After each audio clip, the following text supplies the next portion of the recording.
Tonight, we journey into a world where gods and demons collide, where ancient deities were bound not by chains, but by names. A world where 72 spirits, once powerful gods, were rewritten, demonized, and locked away in the shadows of history. These spirits were not born from the heavens or the earth, but forged in the fires of empire, faith, and fear. They were once worshipped, revered, and feared by civilizations long gone. But when the tides of power shifted, they were erased, replaced with names and titles that carried the weight of control, corruption, and chaos. For centuries, their true identities remained hidden, their ancient power lost beneath layers of myth and doctrine. But what if the gods they once were never truly disappeared? What if their names, their seals, and their spirits still hold the key to secrets that could change everything we know about the past, the present, and our understanding of the unseen world? Before we dive deep into this ancient mystery, make sure to like this video and subscribe, because what you're about to uncover might just rewrite history. A king once known for wisdom became remembered for something far stranger. Across centuries and religions, Solomon shifted from a historical ruler into a figure said to command spirits, control demons, and hold a ring that bound unseen powers. This transformation did not happen overnight, and it did not begin with magic. Solomon appears in the Hebrew Bible as a monarch of Israel, traditionally dated to the 10th century before the Common Era. Celebrated for legal judgment, poetry, architecture, and diplomacy. He is credited with the construction of the first temple in Jerusalem, a political and religious project rather than a mystical one. Yet even in these early texts, wisdom is not neutral. Wisdom is portrayed as divine favor, secret knowledge, and access to truths hidden from ordinary people. That idea would grow into something far larger. As Jewish tradition developed during the Second Temple period, stories expanded beyond Scripture. Solomon became a figure who not only ruled people, but understood the structure of the cosmos. By the first centuries of the Common Era, texts circulating in Jewish and later Christian communities described him as an exorcist, a master of names, and a king granted authority over spirits through divine permission. The most influential of these writings would later be known as the Testament of Solomon, a work likely composed between the 3rd and 5th centuries. It presents Solomon interrogating spirits, learning their functions, weaknesses, and origins, and binding them using sacred names. These spirits explain illness, temptation, and chaos in a world searching for order. Islam would later absorb and reshape these traditions. In the Quran, Suleiman is a prophet king granted control over jinn by God, not through sorcery, but obedience. This distinction mattered. Authority over spirits was framed as legitimate when granted by the divine and dangerous when sought for selfish power. Over time, these parallel traditions blended in medieval imagination. The Ring of Solomon, never described in detail in early biblical texts, became a symbol of absolute authority. It represented the belief that knowing the true name of a being granted power over it. This idea was common across the ancient Near East, where naming was an act of control, not identity. By the Middle Ages, Solomon had become a seal of legitimacy for magical texts. Grimoires claimed ancient origin by attaching his name, even when written thousands of years after his life. The historical Solomon did not summon demons, but history shows how his image was reshaped to answer fears about disease, evil, and the unseen. The legend reveals less about one man and more about humanity's need to believe that chaos can be named, questioned, and bound if the right words are spoken. In this way, Solomon stands at the crossroads of history belief and fear, a ruler remembered not for what he ruled, but for what later generations needed him to control, the invisible forces that explained suffering, uncertainty, and the limits of human knowledge when answers seemed unreachable, and authority felt fragile. Long before the Goetia appeared in print, the ancient world was already crowded with unseen beings believed to influence human life. In the lands of Mesopotamia, Egypt, and the Levant, people lived within a spiritual landscape where illness, disaster, and sudden misfortune were rarely explained as random events.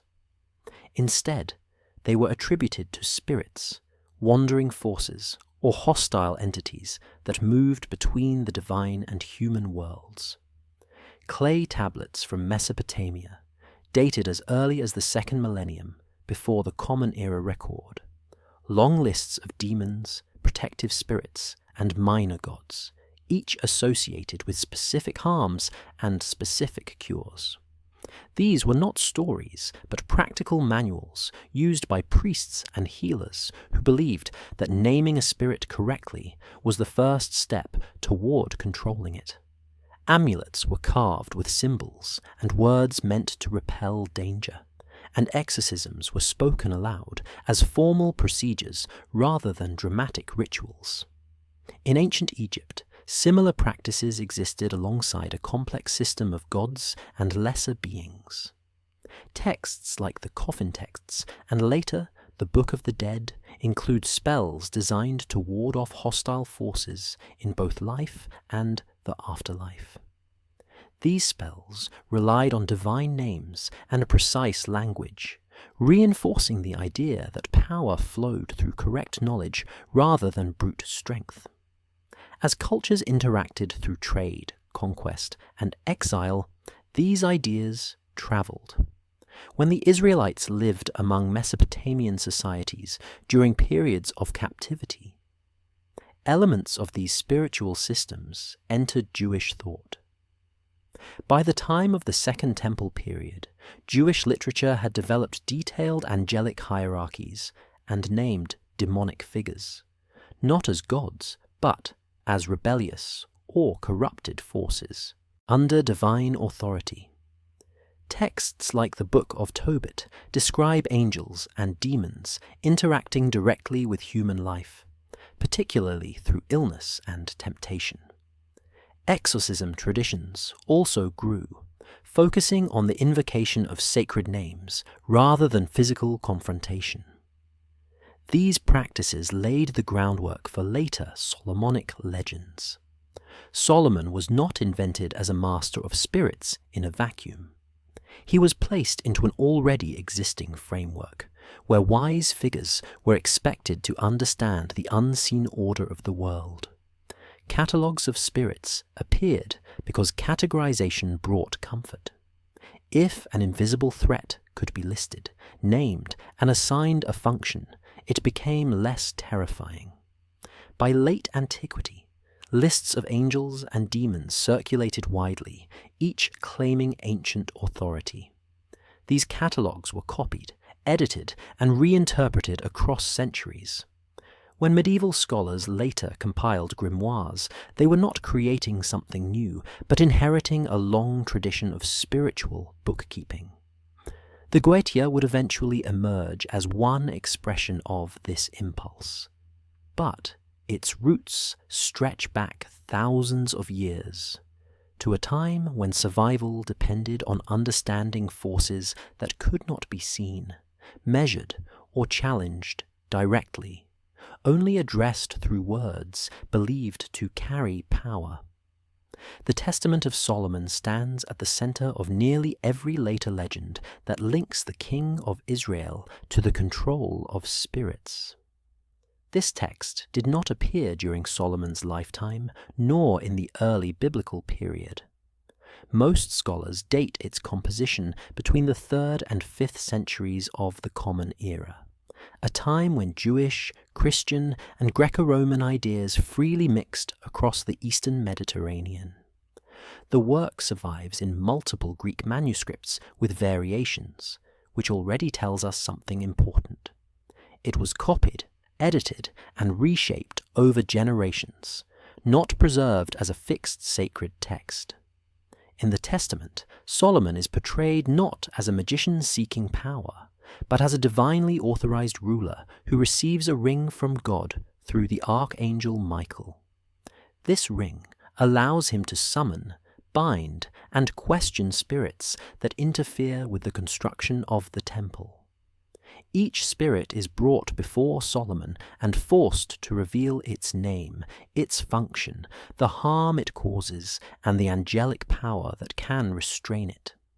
The spirits describe illnesses, emotional disturbances, and natural disasters, reflecting how people of late antiquity understood suffering. Fever, madness, lust, and despair were not random events, but the work of specific entities acting within a structured universe. What makes the Testament especially important is its methodical tone. It reads less like a myth and more like a manual. Solomon does not defeat spirits through battle, but through interrogation and classification. Knowledge is the weapon.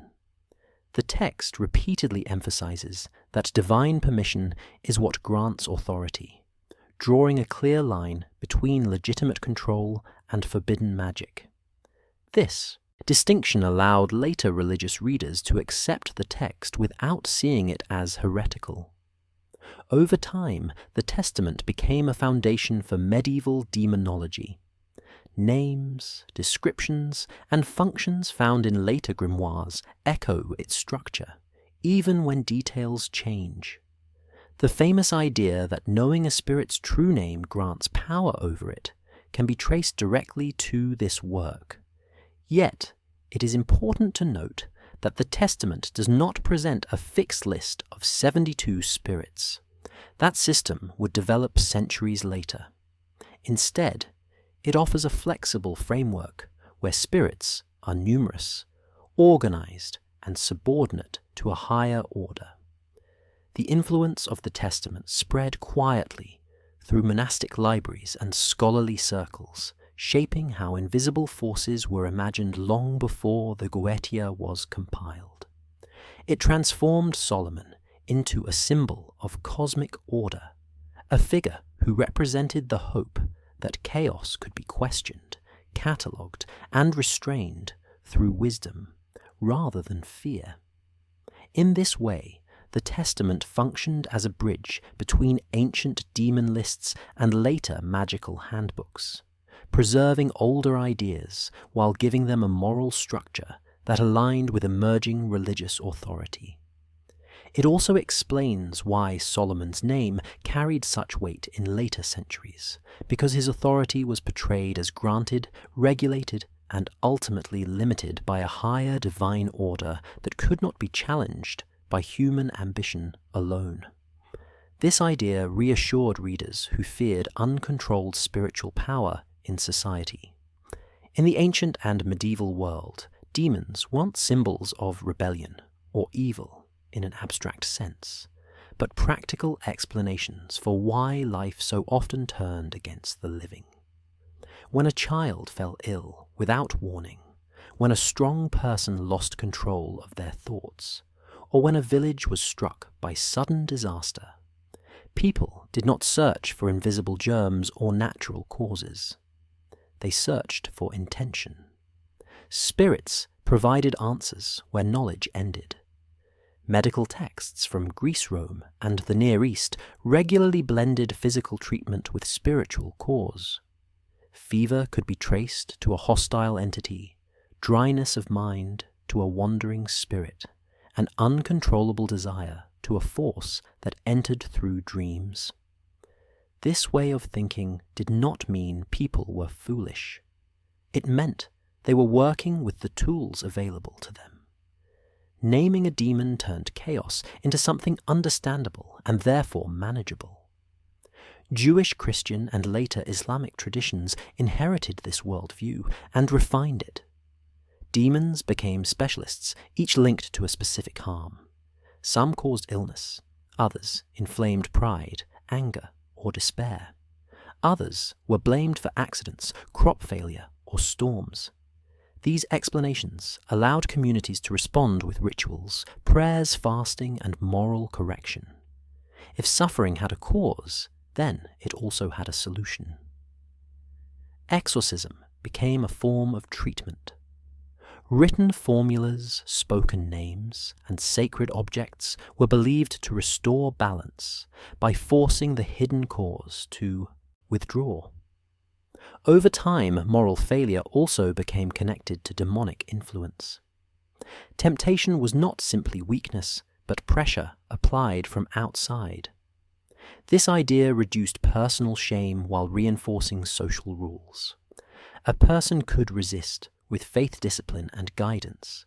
Demons therefore reinforced moral order, while explaining why people sometimes failed to live up to it. This model remained dominant well into the Middle Ages. Hospitals run by religious institutions treated body and soul together. Physicians prayed as they prescribed. The line between medicine theology and magic was thin, because all three addressed the same fear, the unknown. When grimoires later listed demons and their abilities, they were not inventing new fears. They were organizing old ones. Each spirit represented a recurring problem that generations had faced without answers. The Goetia reflects this world clearly. Its spirits govern knowledge, desire, wealth, war, and illness, because these were the pressures shaping early modern life. Demons were not monsters hiding in darkness. They were explanations written in names and ranks. As science slowly replaced these models, the spirits did not disappear. They remained in texts as symbols, and memory preserving a record of how humanity once explained suffering before numbers, instruments, and experiments offered different answers. This framework also created comfort, because it suggested that suffering was not meaningless or random, but part of an ordered system that could be understood, challenged, and eventually overcome through correct belief, correct action, and the protection of higher powers acting on humanity's behalf. It gave people a reason to endure fear and a method to confront it, even when certainty was impossible. As monotheistic religions rose to prominence across the ancient Near East and Mediterranean world, they did not erase older belief systems overnight. Instead, they absorbed, redefined, and reshaped them. Gods that had once ruled cities, mountains, storms, fertility, and war did not simply vanish when a new faith arrived.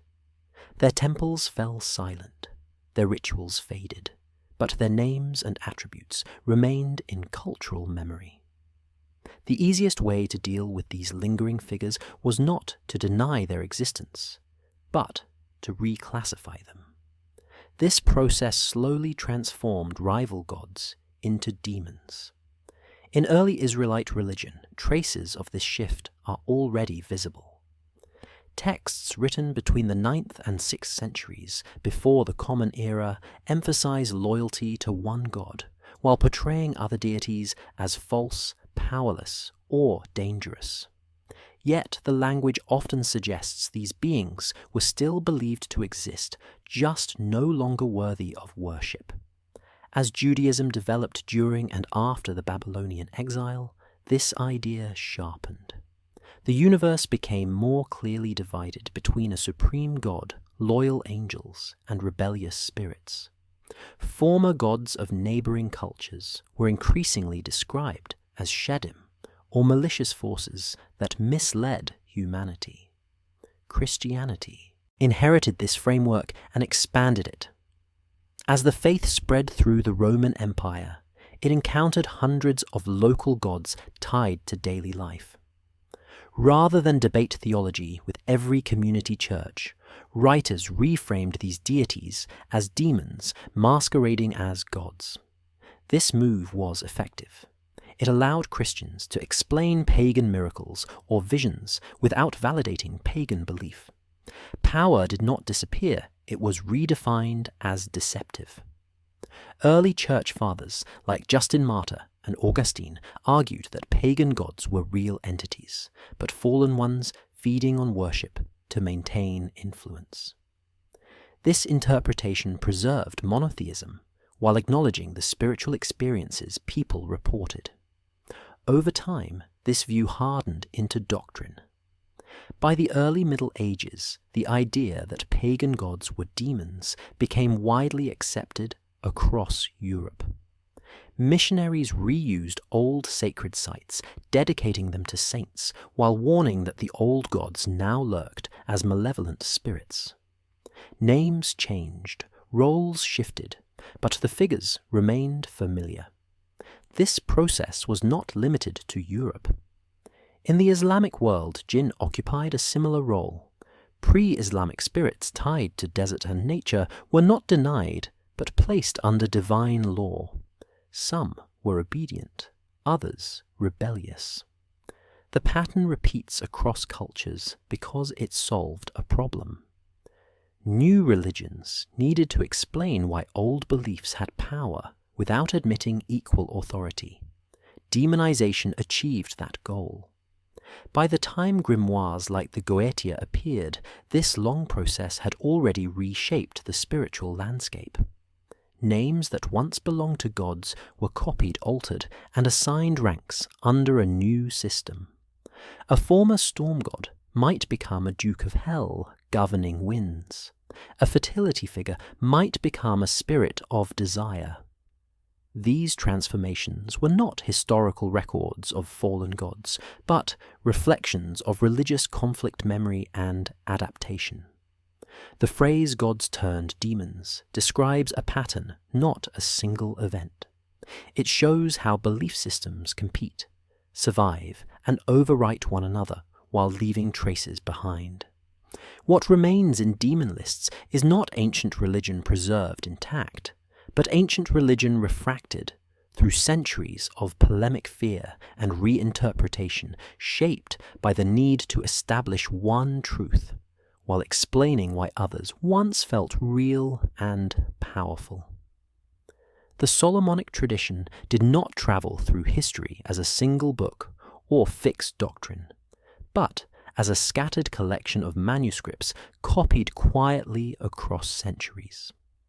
After the late antique period, texts like the Testament of Solomon did not disappear, but survived in fragments, summaries, and references preserved in monastic libraries and scholarly circles. During the early Middle Ages, literacy was limited, and manuscript copying was slow, which meant ideas spread unevenly and often changed as they moved. Jewish mystical traditions preserved concepts of divine names, angelic hierarchies, and spiritual authority, while Christian scholars encountered these ideas through translations from Greek Syriac and later Arabic sources. In the Islamic world between the 8th and 12th centuries, scholars translated large bodies of Greek and Near Eastern knowledge into Arabic, including works on astrology, medicine, and natural philosophy. Alongside these texts traveled stories of Solomon, as Suleiman, a prophet king who commanded jinn through divine permission. These ideas moved back into Europe through Spain, Sicily, and the Crusader states, where Latin scholars encountered Arabic magical and scientific material. By the 12th and 13th centuries, European intellectual life was changing. Universities formed, libraries expanded, and interest in ancient knowledge grew. Scholars believed wisdom from the past had been lost and could be recovered. This belief encouraged the copying of texts attributed to legendary authorities like Solomon Hermes and Moses. Attaching a famous name gave a manuscript credibility even if its contents were new or heavily adapted. During this period, many texts, now labelled Solomonic magic, began to circulate, including works focused on seals, names, angels, and ritual preparation. These manuscripts were not identical. Each copyist adjusted language, removed sections, or added material from other sources. There was no official version, only a growing family of related texts. By the 15th century, the invention of the printing press accelerated this process. Manuscripts that had once existed in isolation could now influence one another more quickly. Renaissance scholars were deeply interested in harmonizing religion, philosophy, and magic. Figures like Marsilio Ficino and Heinrich Cornelius Agrippa argued that natural magic aligned with divine order rather than opposing it. In this environment, Solomonic material was reorganized and systematized. Lists became longer rituals, more structured, and hierarchies more detailed. By the 17th century, these traditions crystallized into compilations such as the Lesser Key of Solomon. This work was not ancient, despite its title. It was a product of early modern Europe, drawing from centuries of earlier material. The Ars Goetia, one part of this collection, reflects this long journey clearly. Its spirit seals and instructions show layers of influence from Jewish mysticism, Christian demonology, Arabic astrology, and medieval ritual practice. Understanding this long road matters because it reveals that the Lesser Key was not a hidden relic suddenly discovered, but the result of continuous transmission, adaptation, and reinterpretation. Each generation shaped Solomonic magic to fit its fears, beliefs, and intellectual tools. What survived was not pure ancient knowledge, but a living tradition shaped by scribes, scholars, and seekers who believed that wisdom left behind by the past could still be recovered if one knew where to look and which names still carried authority. The Ars Goetia did not emerge from the ancient world fully formed, but appeared in 17th century Europe as a carefully assembled compilation of ideas far older than the paper it was written on. By this time, Europe was undergoing deep tension between faith science and forbidden knowledge. Witch trials were still active, universities were expanding, and curiosity about hidden forces had not disappeared despite religious warnings. It was in this environment that the Lesser Key of Solomon took shape, with the Ars Goetia as its most famous section. Surviving manuscripts date from the mid-1700s and exist in multiple versions, which already tells us the text was copied, circulated, and altered rather than authored once by a single hand. The Ars Goetia presents a list of 72 spirits, each with a name, rank, description, abilities, and seal. This structure feels systematic, almost bureaucratic, reflecting the mindset of early modern Europe, where classification was becoming central to knowledge. Yet none of these elements were new. The idea of ranked spirits came from medieval demonology, which itself drew on late antique angelic hierarchies. The seals resemble earlier magical symbols used in amulets and astrological talismans. The language blends Christian references with older ritual logic, showing layers of belief stacked rather than replaced. Many spirits listed in the Ars Goetia appear in earlier texts under slightly different names. Some resemble figures from the Testament of Solomon, others echo medieval demon lists or folkloric spirits blamed for specific troubles. The ranks assigned to them, kings, dukes, marquises, reflect feudal society rather than ancient religion. Hell was imagined like a court, because that was how power was understood. The Ars Goetia was never officially published during its early life. It circulated privately among scholars, occultists, and collectors of forbidden books. Owning such a manuscript could be dangerous, yet interest persisted. What made the Ars Goetia appealing was not the promise of power alone, but the promise of order. It suggested that even chaos followed rules that knowledge could unlock. This idea aligned with the broader early modern belief that the universe was governed by hidden laws waiting to be discovered. Importantly, the Ars Goetia framed its rituals as acts performed under divine authority. It repeatedly emphasizes that spirits are constrained not by human will alone, but by sacred names. This allowed readers to believe the text was defensive rather than rebellious. It claimed to command, not worship demons. Over time, later, occult movements treated the Ars Goetia as ancient scripture, forgetting its relatively recent compilation.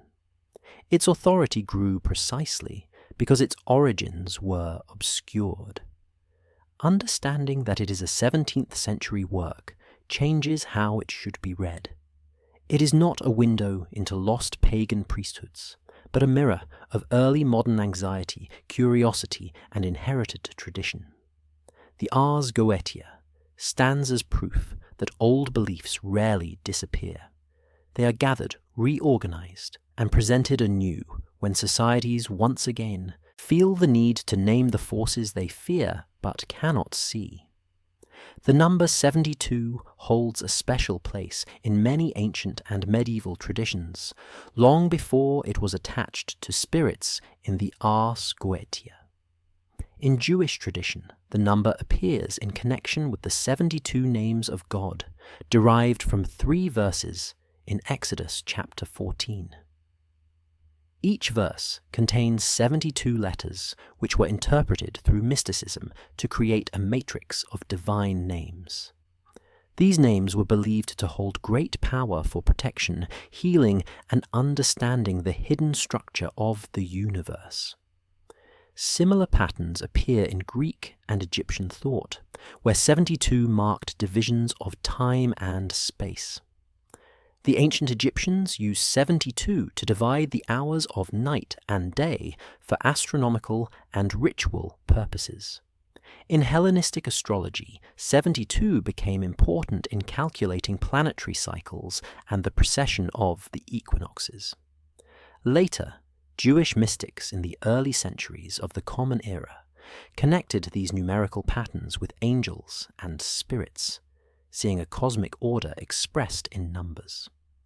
By the medieval period, 72 was commonly associated with completeness and cosmic authority, making it an attractive number for organizing spiritual hierarchies. Lists of angels and demons often reflected this symbolic use, rather than any historical fact about the beings themselves. When the Ars Goetia was compiled in the 17th century, the use of 72 spirits was not an arbitrary choice, but a continuation of this tradition. It gave the work structure an implied cosmic balance, reinforcing the idea that the spiritual world was ordered and could be understood and managed through the correct knowledge.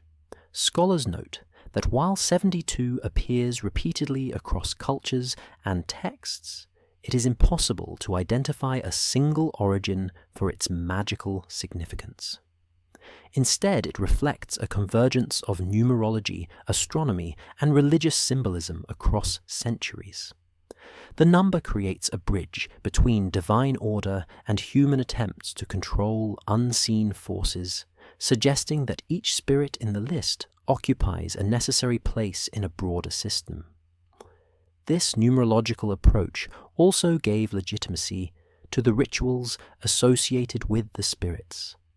By aligning the number of spirits with ancient sacred numerology, the compilers implied that their work was not invention, but discovery of a hidden truth passed down through tradition. The symbolic resonance of 72 extended beyond magic into philosophy and theology.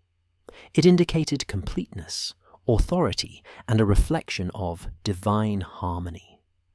Even if the individual identities of the spirits were subject to historical uncertainty, the number 72 connected the list to a wider metaphysical framework recognized across religious and mystical communities.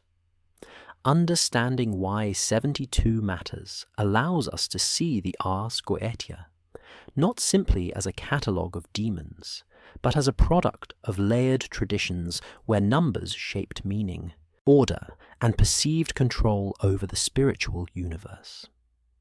The choice of 72 shows how early modern thinkers inherited, adapted, and codified patterns that had been circulating for centuries across different civilizations, merging Jewish, Greek, Egyptian, and Christian ideas into a symbolic system that still fascinates readers today. In Solomonic magic, and the Ars Goetia names and seals are not decorative or symbolic in the casual sense, but practical instruments believed to carry authority over spirits. Across the ancient Near East and into late antiquity, the idea that knowing a being's true name grants power over it was widespread. In Mesopotamia, priests recorded long lists of divine and demonic names and used them in amulets and incantations. They believed that a name was the essence of a being. Speak it correctly, and that being could be summoned, controlled, or repelled. In Jewish tradition, the principle appears in the mystical use of divine names. By the first centuries of the Common Era, letters of God's name were arranged in grids, amulets, and prayers to secure protection or insight. The Testament of Solomon applies the same principle. Solomon interrogates spirits to learn their names, and then uses the divine ring to bind them. The names themselves carry authority, because they are acknowledged by higher powers and align with cosmic order. Seals or sigils extend this concept visually. They are geometric or symbolic marks representing the spirit's identity and function. In medieval and early modern grimoires, these seals serve as the point of focus for ritual operations. Drawing, inscribing, or invoking a seal is a way of connecting the practitioner to the spirit in a controlled manner. The ritual emphasizes precision because a misspoken name or misdrawn seal was believed to be ineffective, or even dangerous. The Ars Goetia codifies these ideas systematically. Each of the 72 spirits has a seal, a rank, and a description, showing that correct identification matters as much as the ritual itself. Authority flows through proper naming, precise depiction, and the use of divine words or symbols that constrain the spirit's activity. By the 17th century, European occultists inherited centuries of theory about names and seals, combining Jewish mysticism, Christian angelology, and Greco-Roman magical practice. These traditions converge in the understanding that humans do not act alone in magical work. Power is relational. The practitioner aligns with divine law, higher forces, and the structured universe. Names and seals are instruments in this alignment, making the invisible world legible and controllable. Beyond practical magic, they serve a symbolic function. They reinforce the notion that chaos is ordered, that spirits obey rules, and that knowledge itself is a form of power. Without names and seals, the hierarchy collapses. This principle also explains the persistence of Solomonic magic. While individual manuscripts, rituals, and lists change over time, the underlying logic remains constant. Knowledge grants authority. Identification enables control.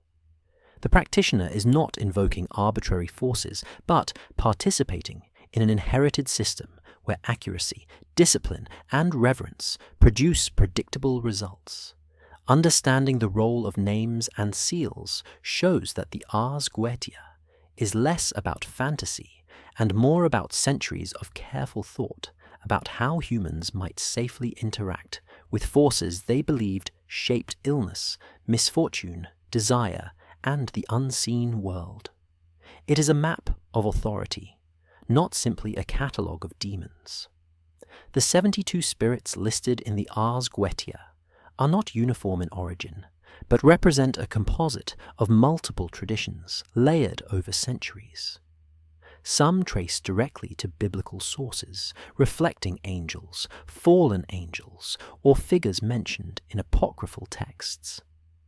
These spirits often carry names or attributes that echo passages from the Hebrew Bible, the Old Testament, or later, Jewish mystical literature.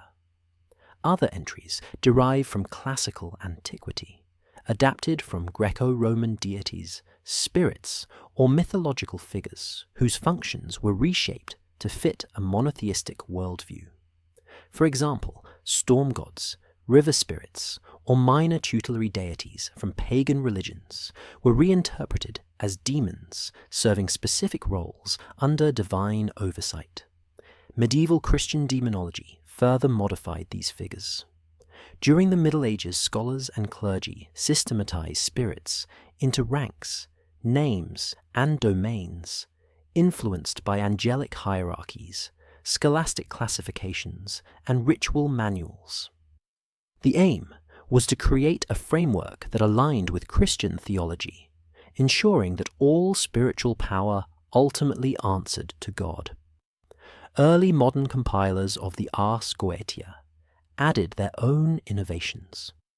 They introduced names, attributes, and ranks that were not directly attested in earlier sources, but were plausible extensions of the existing system. These innovations filled gaps, standardized lists, and created a sense of completeness that earlier manuscripts lacked. The result is a catalogue that appears orderly and comprehensive, yet each spirit reflects a mixture of influence. Some are biblical in inspiration, some rooted in pagan or classical practice, others mediated through medieval scholastic imagination, and still others entirely novel additions by 17th century compilers. This layered ancestry illustrates how magical knowledge was transmitted. Texts were copied, translated, interpreted, and adapted to suit cultural and theological expectations. What emerges in the Ars Goetia is not a relic of Solomon's time, but a centuries-long accumulation of ideas about spiritual hierarchy, human interaction with the invisible world, and the use of ritual knowledge to gain control. Each spirit embodies both continuity and change, preserving older concepts while introducing innovations suited to the society compiling the text.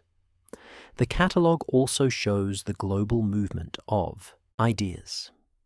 Jewish mysticism, Hellenistic philosophy, Greco-Roman magic, and Christian demonology all contributed to the final form, demonstrating how texts circulated across cultures and were reinterpreted to align with new religious and intellectual frameworks. Understanding this mixed ancestry allows readers to see the 72 spirits as historical artifacts, reflecting centuries of belief, adaptation, and synthesis. They are evidence of a long dialogue between human imagination, spiritual authority, and the persistent need to name and categorize the unseen forces believed to shape everyday life. The catalogue is thus both a mirror of early modern thought and a repository of traditions reaching back to the ancient world, demonstrating the complex process through which magical knowledge was preserved, transformed, and codified over time. Identifying the 72 spirits of the Ars Goetia with older deities presents a complex challenge because the sources are multiple, fragmented, and layered with reinterpretation over centuries. Some spirits clearly reflect earlier figures. Their names resemble deities from Mesopotamia, Canaan, and Greco-Roman pantheons, and their described functions align with the roles of those older gods. Storm, water, war, and fertility spirits are easier to link, because similar beings appear repeatedly across ancient texts and inscriptions. Scholars point to parallels between certain spirits and minor gods or tutelary figures who once oversaw specific aspects of daily life and natural phenomena. Other spirits are more difficult to trace. Their names appear only in late medieval or early modern manuscripts, and their attributes sometimes combine multiple older figures or invent entirely new characteristics. In these cases, linking them to historical deities becomes speculative rather than factual. The process is further complicated by linguistic changes. Names were copied, translated, and altered through Greek, Latin, Hebrew, and Arabic transmissions. Spellings shifted and sounds were adapted to different alphabets, making direct identification uncertain. Ritual context also matters. Even when a spirit resembles an older god, its role in a grimoire may have been completely transformed to serve moral, theological, or magical purposes in Christian Europe. Scholars debate whether such spirits represent a memory of pagan worship, a creative reinterpretation, or a purely invented figure intended to complete a hierarchical system. Comparative studies often rely on textual analysis, looking for overlapping attributes, narrative motifs, and historical continuity, but results are rarely definitive. Archaeology can sometimes help, showing evidence of cultic practice, inscriptions, or iconography. Yet the physical record is fragmentary and rarely aligns perfectly with grimoire descriptions. The debate is also shaped by interpretive goals. Some researchers emphasize continuity, seeking to demonstrate that Solomonic magic preserves traces of ancient religion. Others emphasize invention, highlighting the ways early modern compilers created order and authority from older ideas without claiming direct descent. Both perspectives recognize that the Ars Goetia functions as a syncretic work, blending older religious concepts with medieval demonology and early modern ritual practice. Ultimately, identification is rarely absolute. A spirit may contain echoes of a Mesopotamian river god, a Canaanite warrior, and a medieval angelic classification simultaneously. Scholars accept that certainty is impossible, but value the exercise because it reveals how human imagination and religious authority shape memory. The problem of identification demonstrates the long process by which magical, religious, and cultural ideas interact over time.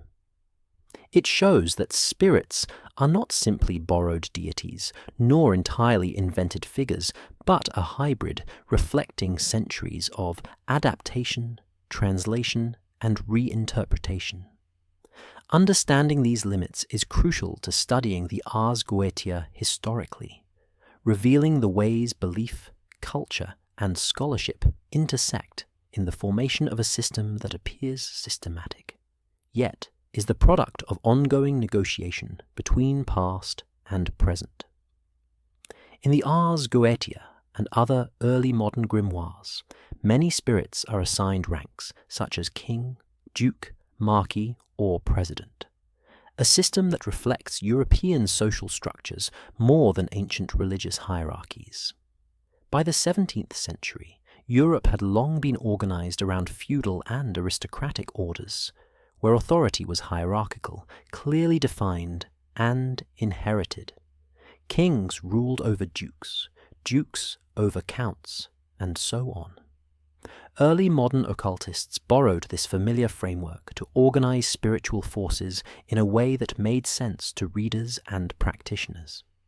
Assigning titles gave the spirits an internal order and suggested that just as human societies obeyed rules and chains of command, the invisible world did too. This is not a continuation of biblical or classical theology.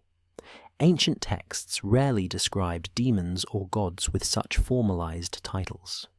Instead, early modern compilers took liberties, using feudal ranks to make a previously ambiguous or chaotic array of spirits comprehensible. The process was partly symbolic and partly practical. Ritual operators needed a mental map of authority to know which spirit to summon and how to address it properly. A Duke of Hell is subordinate to a king, but superior to a lesser officer, mirroring familiar social structures that conveyed obedience and hierarchy.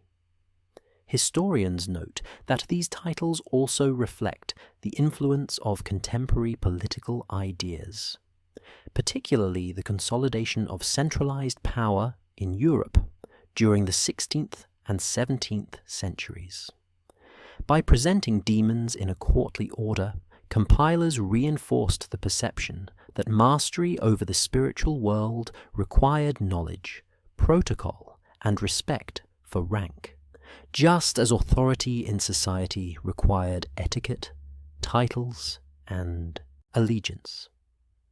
This hierarchy is evident in the 72 spirits of the Ars Goetia, where each rank is coupled with information about power, abilities, and the number of legions a spirit commands. These details mimic military and administrative structures rather than ancient religious concepts. It is also important to recognize that the adaptation of social titles served a pedagogical purpose. Readers who lived within feudal or aristocratic culture could immediately grasp the relative authority of spirits and the method by which they were to be invoked or commanded. In other words, early modern readers imported their understanding of social order into the spiritual realm. This blending of cultural norms with magical theory shows that grimoires are as much reflections of their time as they are records of older beliefs. While the spirits themselves may have roots in biblical, classical, or medieval sources, their titles in the Ars Goetia reveal the priorities and imagination of 17th century Europe. By assigning human-like ranks, compilers made abstract supernatural concepts tangible and actionable. Understanding this context allows modern readers to see the 72 spirits not simply as ancient entities, but as part of a system constructed to fit the social and intellectual expectations of the society that produced the text. Hierarchy, authority, and obedience were projected onto the spiritual world to give structure, legitimacy, and clarity to the practice of Solomonic magic. Astaroth is one of the most frequently cited examples of a Goetic spirit, whose origins may trace back to an older deity, yet scholars remain cautious about drawing direct connections. In the Ars Goetia, Astaroth is described as a powerful Duke of Hell, commanding legions and possessing knowledge of past, present, and future events. His depiction includes attributes associated with cunning, seduction, and insight, qualities that echo certain features of ancient goddesses.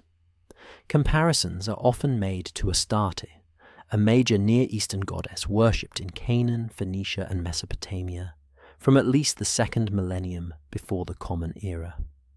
Astarte was associated with fertility, sexuality, war, and the cycles of nature, commanding devotion and appearing in royal inscriptions and temple records. While the functions of Astaroth in early modern grimoires differ, the linguistic similarity between the names and the overlapping qualities of influence and power suggest a potential historical echo. Scholars emphasize that this connection is not proof of direct descent, but a reflection of how ancient divine figures were remembered, reinterpreted, and sometimes demonized under monotheistic frameworks. During the first millennium before the Common Era and into late antiquity, the worship of Astarte persisted alongside emerging Jewish and later Christian traditions, which framed former pagan deities as fallen or malignant spirits. The transformation from goddess to demon can be seen as part of a broader pattern in which once venerated figures were reassigned new roles that reflected the moral and cosmological concerns of successive religious communities. By the time the Ars Goetia was compiled in 17th century Europe, Astaroth had been fully integrated into a Christianized demonology, stripped of divine legitimacy, but retaining attributes that allowed it to exercise influence in ritual contexts. This integration illustrates how memory, language, and cultural transmission preserved fragments of earlier belief systems, even when the original worship had long ceased. The case of Astaroth also highlights the methodological caution required when tracing spirits to ancient gods. Direct evidence is scarce, and much relies on comparative linguistics, functional similarities, and iconographic interpretation rather than unbroken textual transmission. Yet, the resemblance is strong enough to suggest that Solomonic magic and its grimoires were not entirely novel creations, but drew selectively from older religious ideas, filtering, codifying, and reframing them to suit early modern European understandings of hierarchy, authority, and the unseen world. This example demonstrates the layered ancestry of Goetic spirits, combining biblical, classical, medieval, and inventive elements. Astaroth embodies the possibility that echoes of ancient goddess worship survive in demonological texts, providing a bridge between lost or transformed traditions and later magical practice. Understanding this relationship helps us see that the 72 spirits are not merely arbitrary inventions, but part of a continuous cultural dialogue about power, knowledge, and the human need to conceptualize forces beyond direct perception. The shadow of Astarte within Astaroth exemplifies how religious transformation, linguistic evolution, and ritual adaptation converge to produce figures that are simultaneously historical, symbolic, and functional in magical frameworks.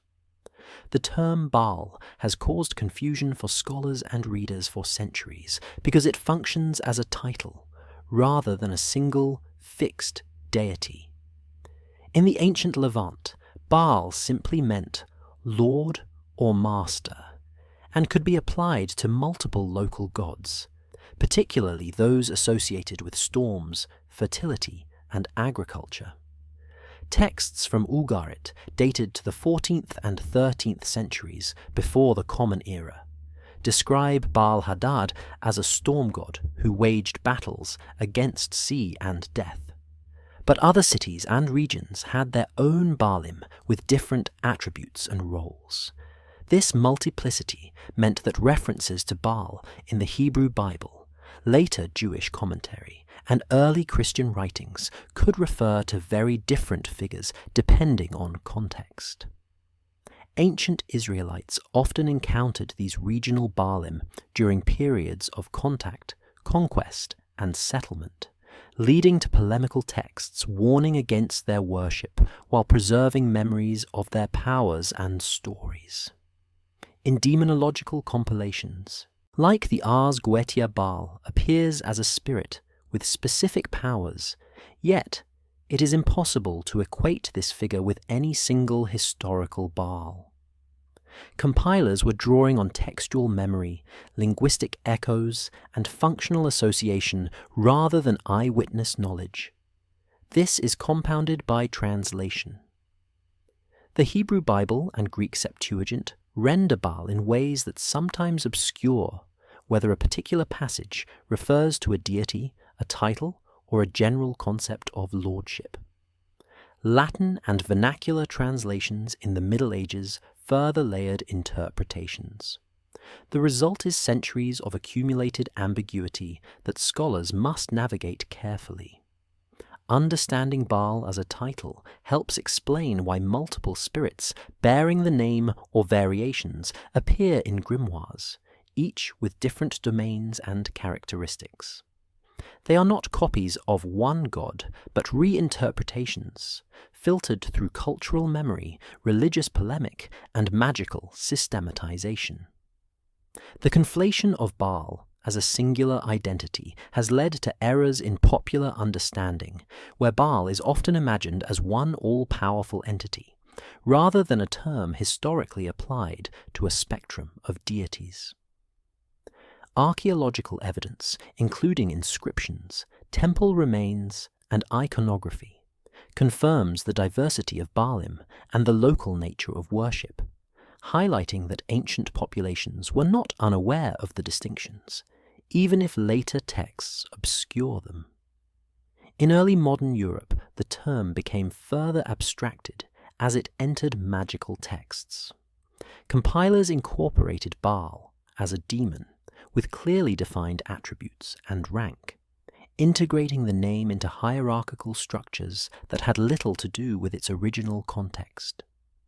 The continued presence of Baal in grimoires illustrates the long process by which titles, functions, and linguistic remnants of older gods were reinterpreted to fit new cosmologies, demonstrating how memory, language, and religious transformation shaped early modern occult practice.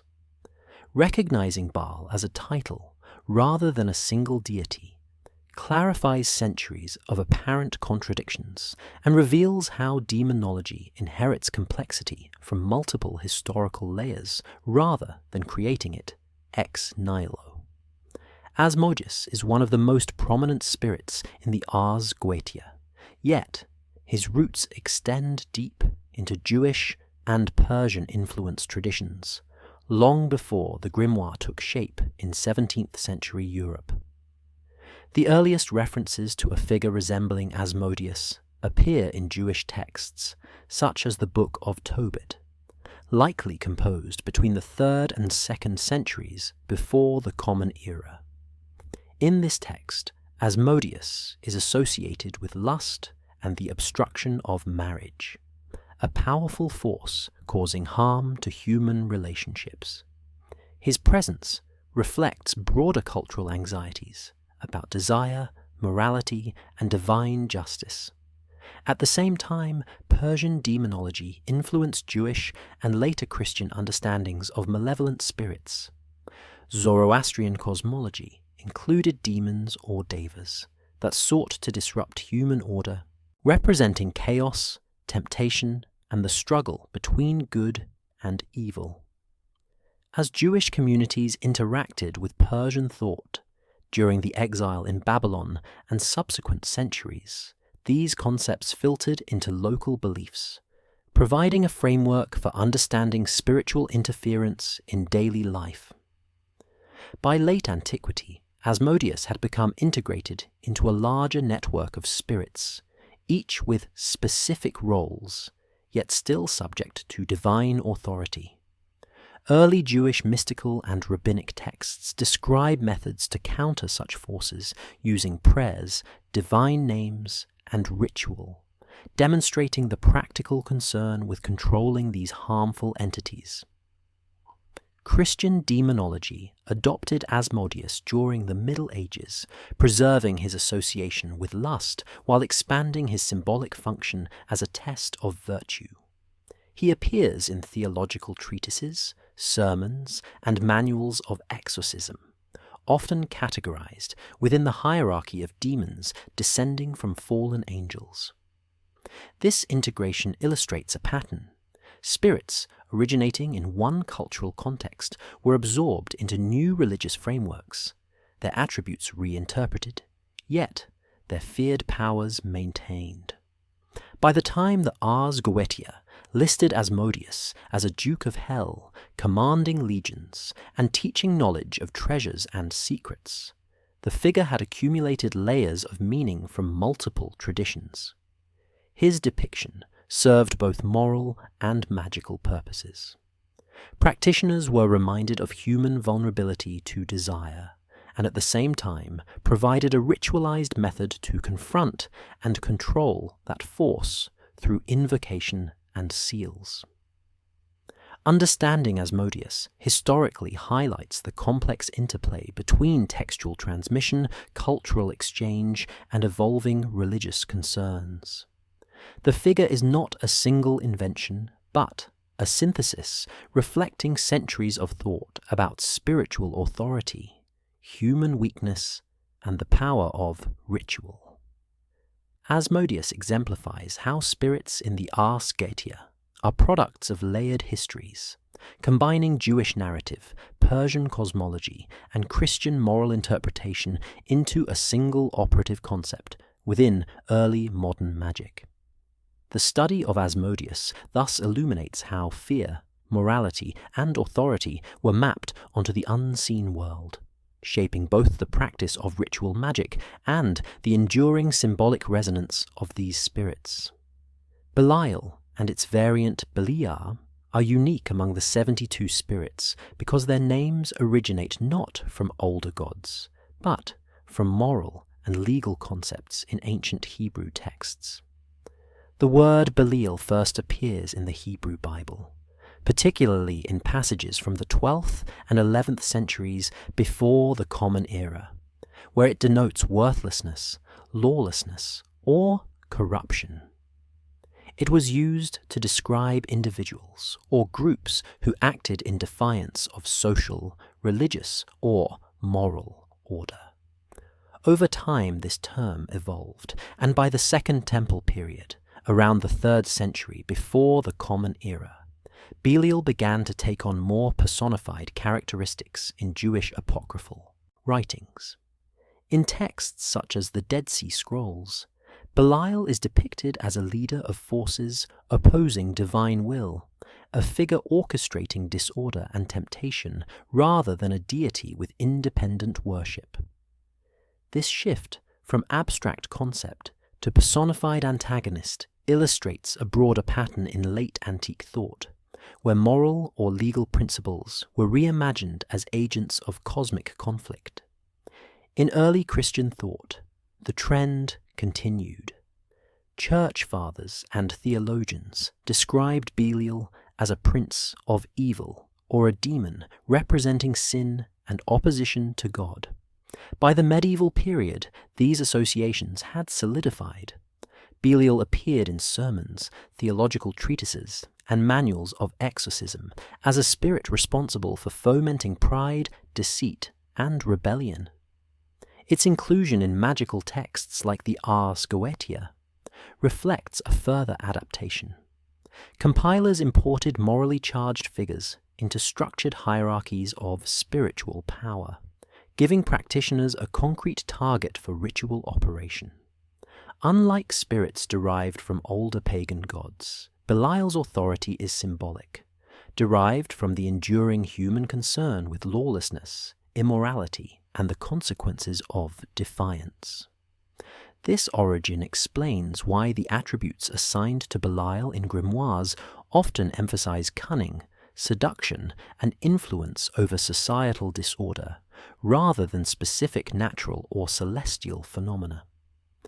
The personification of moral concepts into demons allowed early modern practitioners to address abstract threats through tangible ritual practice, linking ethical vigilance with magical control. Scholars note that this process also demonstrates the fluidity of spiritual taxonomy. A term that begins as a critique of human behavior can be transformed over centuries into a named, ranked, and operational entity within a magical system. Belial and Belia therefore exemplify a different route of transmission than spirits like Astaroth or Asmodeus. Their power in ritual is less about preserving ancient worship and more about translating long-standing ethical concerns into actionable spiritual authority. Understanding this helps clarify why some names in the Ars Goetia do not correspond to historical deities or mythic figures, but to concepts legal terms, or moral judgments reimagined as operative forces in the unseen world. It also shows how cultural memory, linguistic interpretation, and religious priorities intersect to create a demonology that is as much about human ethics and social order as it is about supernatural entities. Belial's presence in the 72 spirits illustrates the intersection of morality, law, and magic across centuries of transmission.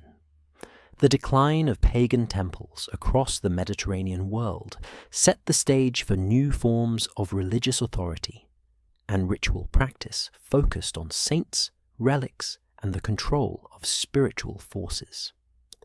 By the 4th and 5th centuries of the Common Era, the Christianization of the Roman Empire led to the closure, conversion, or destruction of many temples that had once hosted oracles, sacrifices, and divination. Pagan priests and seers gradually lost institutional power, and the practices associated with prophecy and spirit consultation were absorbed into Christian frameworks. Saints became the new mediators between the divine and the human. Their lives, miracles, and intercessory powers were recorded and celebrated, offering believers a tangible point of contact with the spiritual realm. Relics, objects associated with saints, gained special importance as physical vessels of holy power. Pilgrims travelled across Europe to touch, venerate, or carry relics in order to seek protection, healing, or insight, mirroring the earlier function of sacred sites in pagan practice. Alongside these developments, Christian ritual manuals increasingly focused on identifying, confronting, and expelling spirits that threatened human welfare. Exorcism developed as a formalized practice, drawing on scripture, prayers, and sacred names to counteract possession or malevolent influence. The transition from pagan oracles to Christian exorcism represents both continuity and transformation. While the deities of earlier religions were no longer openly worshipped, the underlying human concern with unseen forces remained. Temples once used to consult divine entities were replaced by churches, monasteries, and sacred shrines where saints and holy figures served similar spiritual functions. The codification of exorcism also reflects the institutionalization of religious authority. Whereas pagan seers often operated independently, Christian clergy were granted specific powers to identify, name, and restrain spiritual threats. This reinforced hierarchical control over spiritual knowledge and ensured that rituals aligned with doctrinal norms. By the early Middle Ages, these practices had become widespread across Europe and the Near East. Manuals detailing exorcisms, prayers, and the use of holy objects circulated among monasteries and clergy, preserving techniques and ideas that influenced later magical texts. The Ars Goetia and Solomonic magic show echoes of these developments. The organization of spirits, the emphasis on divine names, and the use of ritual authority to command or restrain them draw on the historical framework established by the Christian adaptation of earlier pagan practices. The continuity lies in the persistent human desire to understand and manage forces beyond ordinary perception. The transformation lies in the methods and agents authorized to act. By connecting the decline of pagan temples with the rise of saints, relics, and demon-fighting rituals, we can see how religious change reshaped both belief and practice, creating a cultural environment in which spirits were catalogued, ranked, and addressed through formalized ritual. This historical shift provides context for understanding why early modern occultists framed spirits as ordered, named, and constrained entities, reflecting a legacy of institutionalized authority over the invisible world. During the Renaissance, Europe experienced a revival of interest in ancient knowledge, philosophy, and esoteric traditions that shaped the intellectual environment in which the Ars Goetia was compiled. From the 15th to the 17th centuries, scholars collected, translated, and studied texts from Greek, Roman, Jewish, and Arabic sources.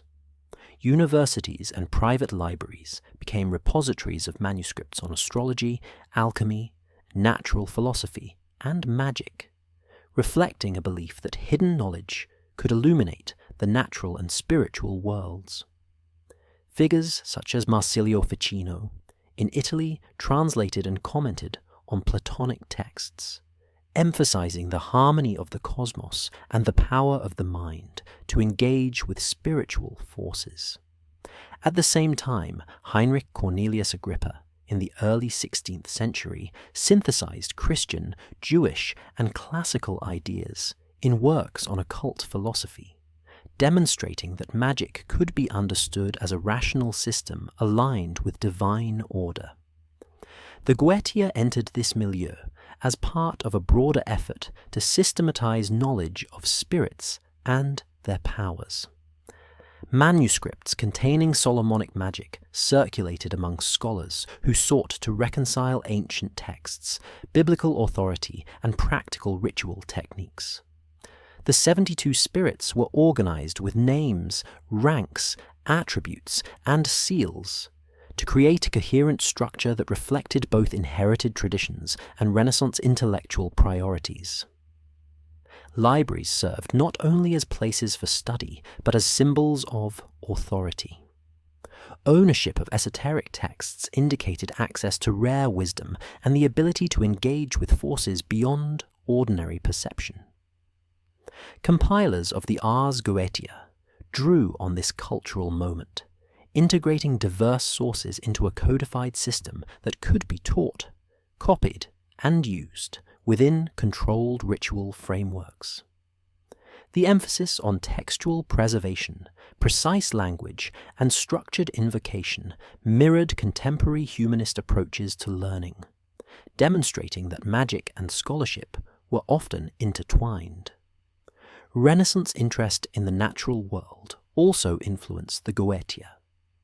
Spirits were assigned specific functions and powers that resonated with contemporary understanding of astronomy, medicine, and geography. The idea that knowledge could grant influence over unseen forces reflected the broader Renaissance pursuit of mastery over nature and insight into the hidden order of creation. Printing presses facilitated wider distribution of esoteric texts, allowing knowledge that had previously been confined to monasteries or private collections to reach a growing audience of scholars and practitioners. Yet, the Goetia remained a specialized work, often copied by hand and guarded due to its perceived power and potential danger. Understanding the Ars Goetia within the Renaissance Magician Library helps explain its form, content, and authority. It was not an isolated creation, but the product of centuries of textual transmission, intellectual synthesis, and cultural valuation of esoteric knowledge. The compilation reflects a time when magic, scholarship, and religious belief were intertwined, demonstrating how early modern Europe sought to preserve, interpret, and operationalize knowledge inherited from antiquity.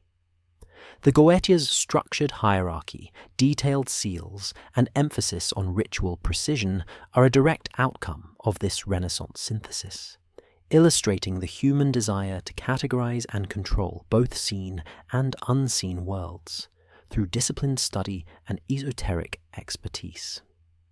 Throughout the Middle Ages and into the early modern period, the Church consistently condemned magical practices, warning that summoning spirits or using charms was heretical and dangerous. Papal bulls, councils, and local synods issued directives against witchcraft and demonic invocation, framing these activities as violations of divine law.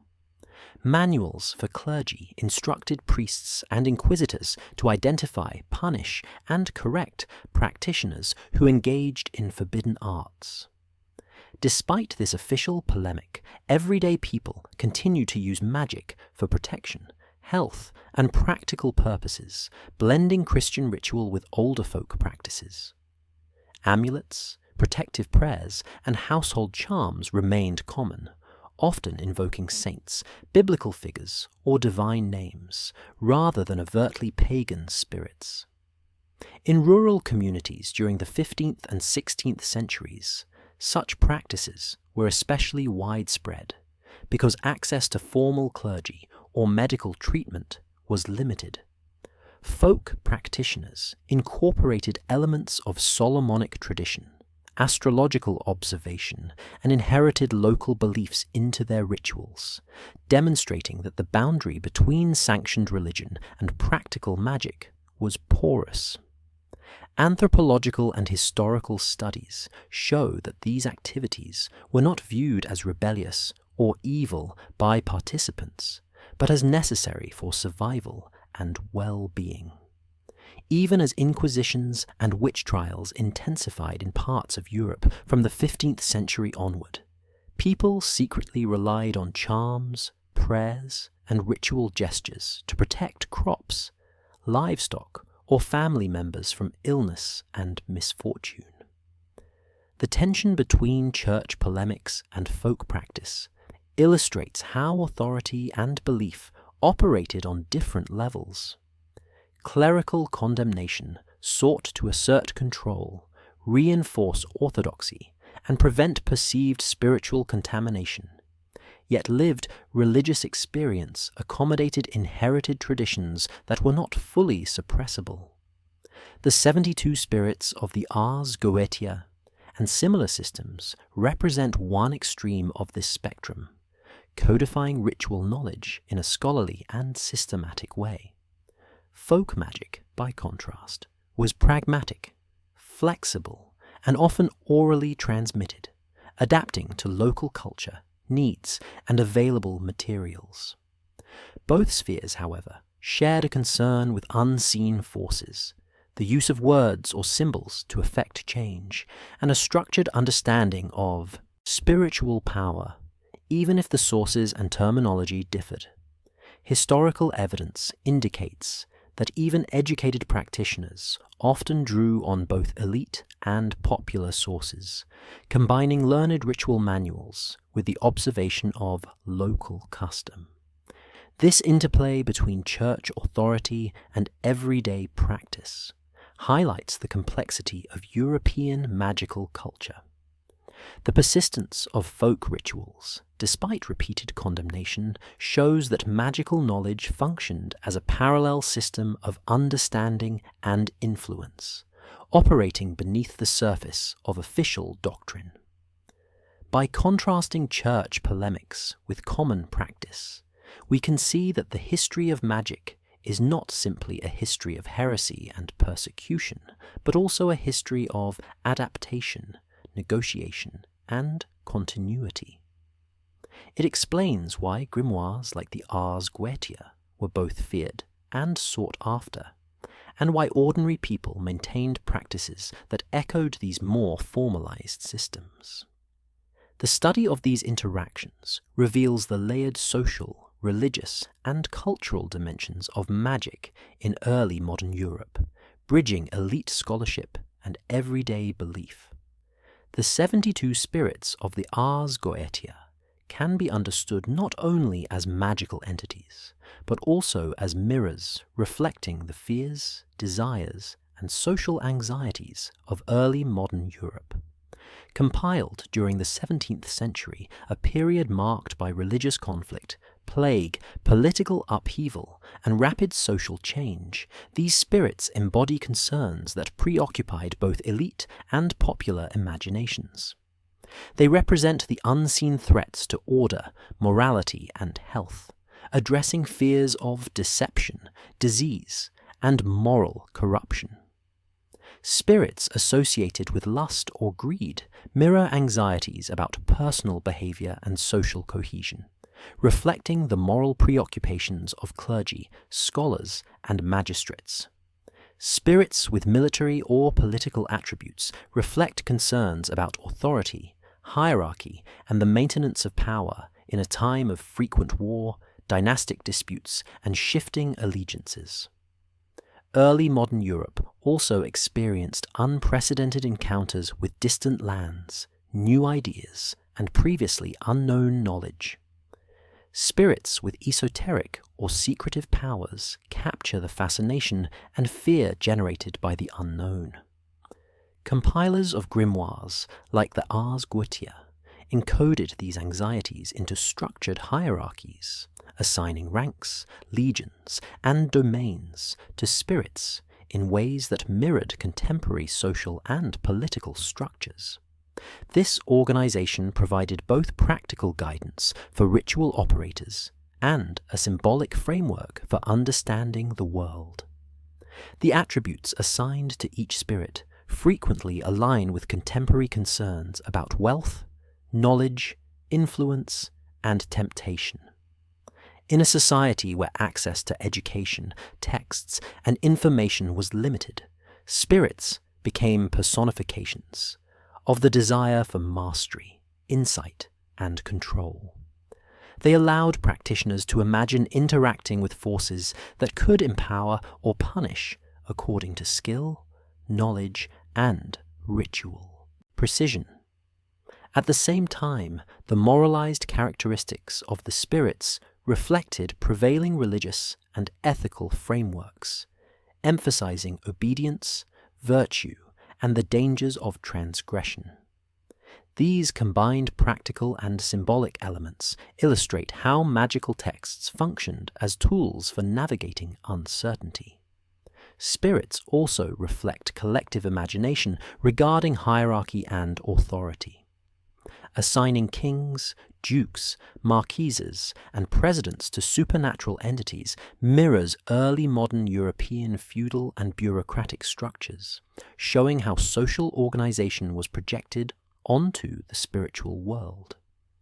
This allowed practitioners to conceptualize and interact with unseen forces in ways that were intelligible and manageable.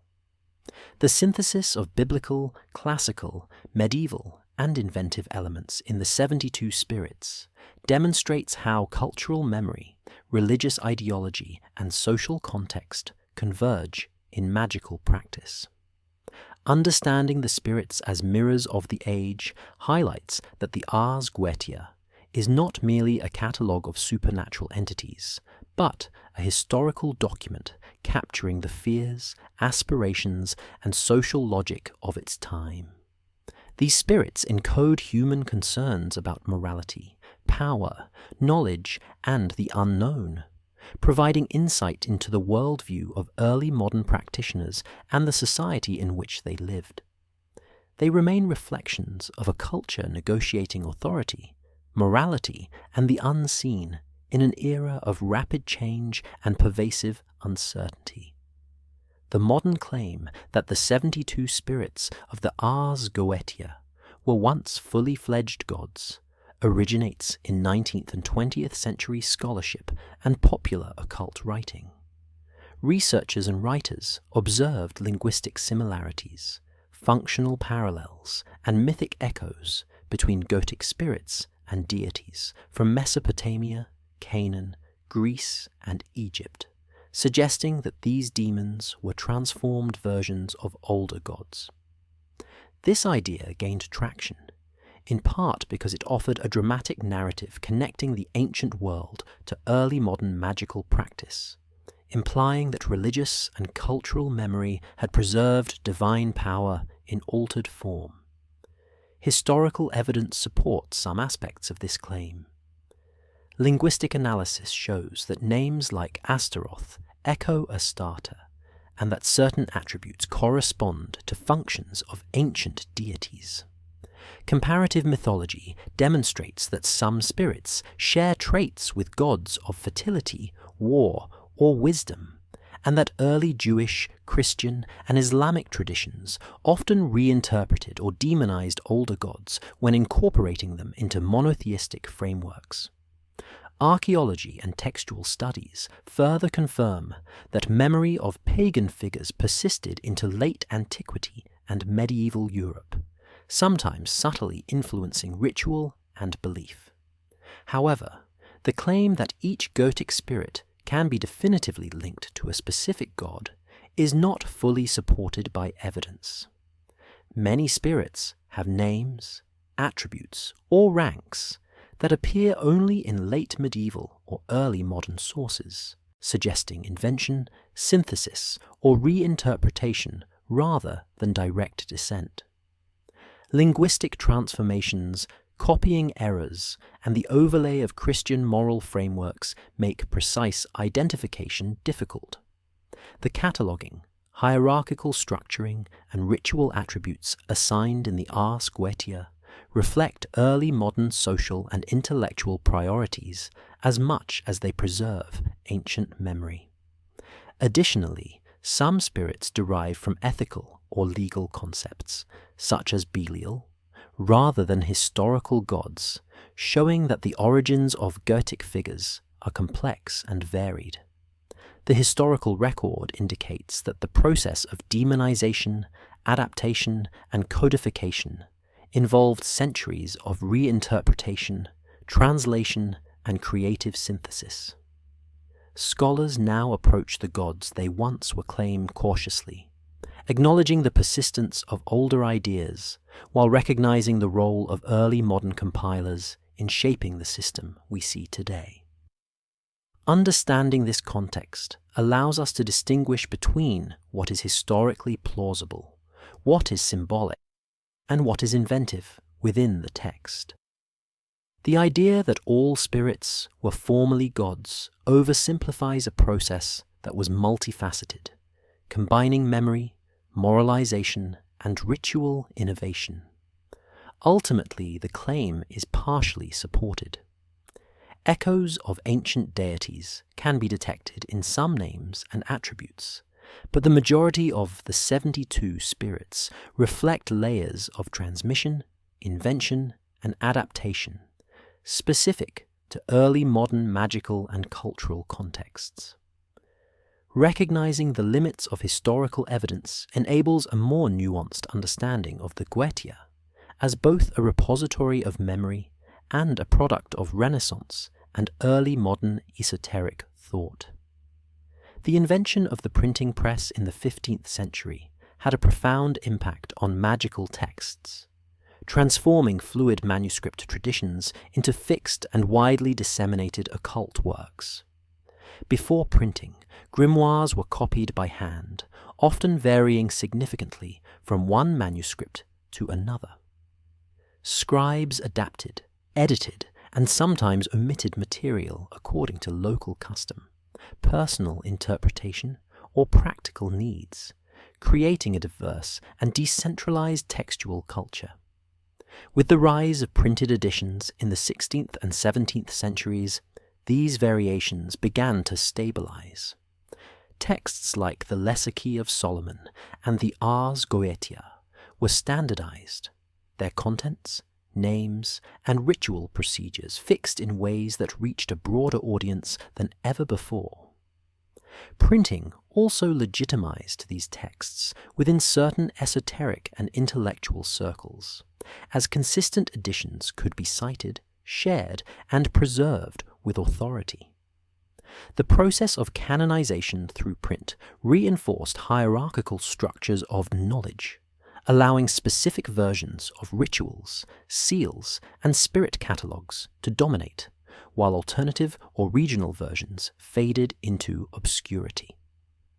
Standardization made the 72 spirits of the Ars Goetia accessible not only to elite scholars and practitioners, but to a wider reading public, which in turn shaped expectations about the practice of Solomonic magic. Printed grimoires emphasized consistency in ritual procedure, invocation, and rank, reflecting both humanist scholarly tendencies and early modern desires for control, reliability, and reproducibility in magical practice. Scholars note that this fixation of text also influenced interpretation, as printed editions carried editorial decisions that framed how practitioners understood the nature and powers of spirits. Errors, additions, or omissions in early printed editions often became authoritative, simply because of their wide distribution. The circulation of these texts in printed form contributed to the perception of a fixed occult canon, where the 72 spirits were universally recognized, their names and attributes taken as definitive. This contrasts sharply with the manuscript era, where local traditions, syncretic influences, and personal innovation were more common. Printing also facilitated cross-cultural transmission. Editions moved between cities and regions, exposing readers to material that might previously have been unavailable, and promoting a sense of shared esoteric knowledge across Europe. As a result, the Goetia, once a fluid body of ritual knowledge subject to variation, became codified, forming the backbone of what modern historians recognize as Solomonic magic. Understanding the role of print helps explain why certain versions of the 72 spirits, their seals, and instructions have endured while others disappeared, highlighting the interplay between technology, authority, and the standardization of magical practice.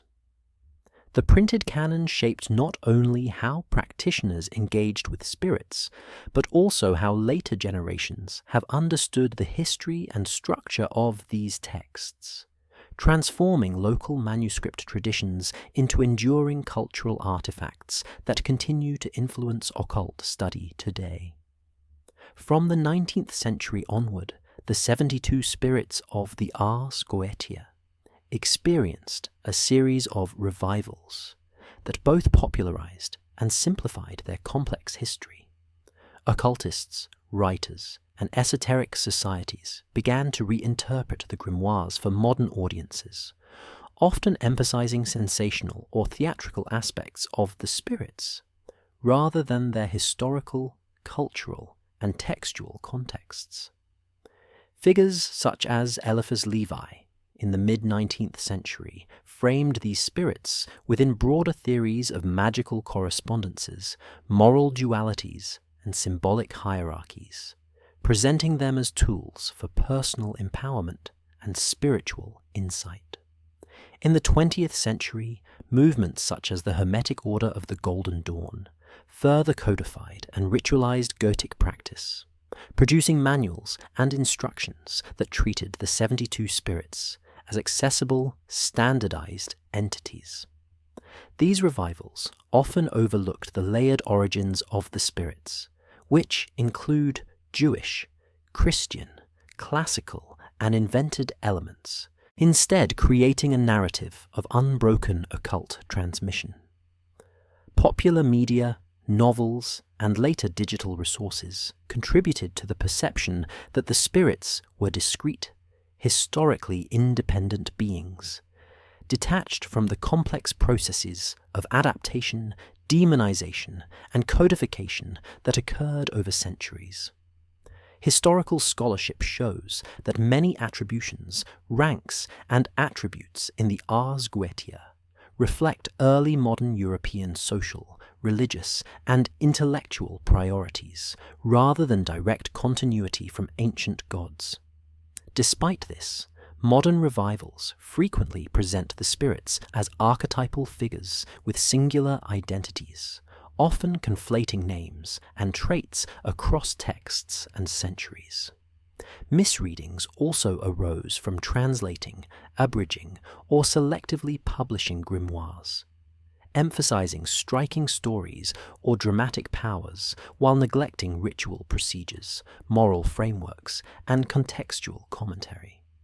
In addition, contemporary occult movements sometimes interpret the spirits symbolically, psychologically, or as metaphors for human qualities, further distancing practice from historical precedent. The simplification inherent in these revivals has benefits and drawbacks. It makes the material more accessible, inspiring interest and exploration, yet it risks obscuring the intricate historical processes that produce the texts, including manuscript transmission, religious reinterpretation, and the influence of Renaissance humanism. Critical historical analysis reveals that the 72 spirits cannot be understood fully without appreciating the convergence of biblical references, classical mythology, medieval angelology, and early modern magical synthesis that shaped them. Modern revivals demonstrate the enduring fascination with these entities and the desire to interact with spiritual forces in controlled ways, reflecting continuity in human curiosity, ethical concern, and imagination. They also illustrate how cultural, technological, and social changes influence the reception and interpretation of magical texts, showing that each era reshapes the meaning and function of spirits according to its priorities. By examining the 19th through 21st century revivals, we can distinguish between historical evidence and later reinterpretation, recognizing both the persistence of magical imagination and the modifications introduced by modern perspectives. Understanding these processes helps contextualize popular and occult engagements with the Goetia, while highlighting the complex history that underpins what is often presented as straightforward magical practice. The 72 spirits, therefore, remain both historical artifacts and evolving symbols, their meanings refracted through centuries of scholarship, ritual, and imagination. The 72 spirits of the Ars Goetia reveal much more than a simple catalogue of supernatural beings.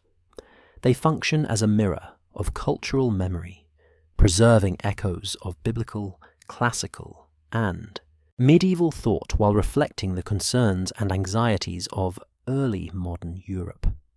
Their names, ranks, and attributes encode centuries of adaptation, translation, and reinterpretation, showing how societies sought to categorize and control forces beyond human perception. They illustrate the human need to name and define unseen powers, transforming abstract fears, desires, and moral questions into entities that could be understood, invoked, or constrained through ritual.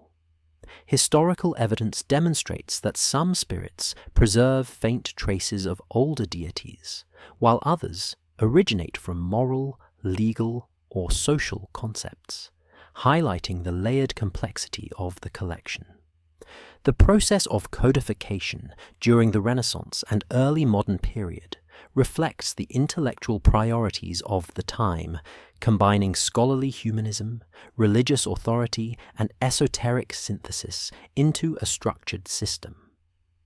Printed editions in the 16th and 17th centuries fixed these texts into a canonical form, allowing their influence to spread across Europe and shaping perceptions of what constituted legitimate magical knowledge. Modern revivals from the 19th century onward have continued to reinterpret the 72 spirits, often simplifying their origins and emphasizing theatrical or psychological aspects.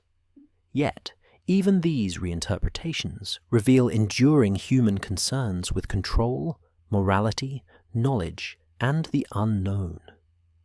The spirits also reflect religious conflict and negotiation as they emerged from the intersection of Jewish, Christian, and classical traditions. Their personifications demonstrate how early modern practitioners understood spiritual hierarchies, the consequences of transgression, and the possibilities for intervention in both natural and supernatural realms. By examining the 72 spirits historically, we see a dynamic interplay between memory, innovation, and authority, showing how human cultures preserve and transform knowledge across generations. They serve as a lens through which to understand the social, ethical, and intellectual climate of the periods in which they were compiled, codified, and practiced.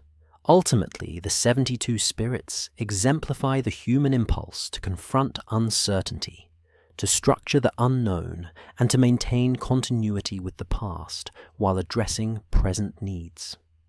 They illustrate how magic, ritual, and belief operate as tools for understanding the world, shaping behavior, and negotiating moral and social boundaries. By naming spirits, assigning attributes, and establishing ritual procedures, societies created a symbolic system in which the unseen could be engaged, measured, and mediated. This demonstrates the broader human need to interpret and manage forces beyond ordinary perception, providing insight into both historical practice and enduring patterns of thought. In conclusion, the 72 spirits are not merely relics of superstition, but complex artifacts of cultural memory, reflecting centuries of religious development, social concern, and intellectual endeavor. They remind us that the desire to understand, name, and influence the unseen is a constant in human history, and that each generation reshapes these concepts to address its own fears, hopes, and ethical frameworks. The Ars Goetia, therefore, stands as a testament to the enduring intersection of human imagination, belief, and the persistent quest to make sense of the invisible forces that shape life and society.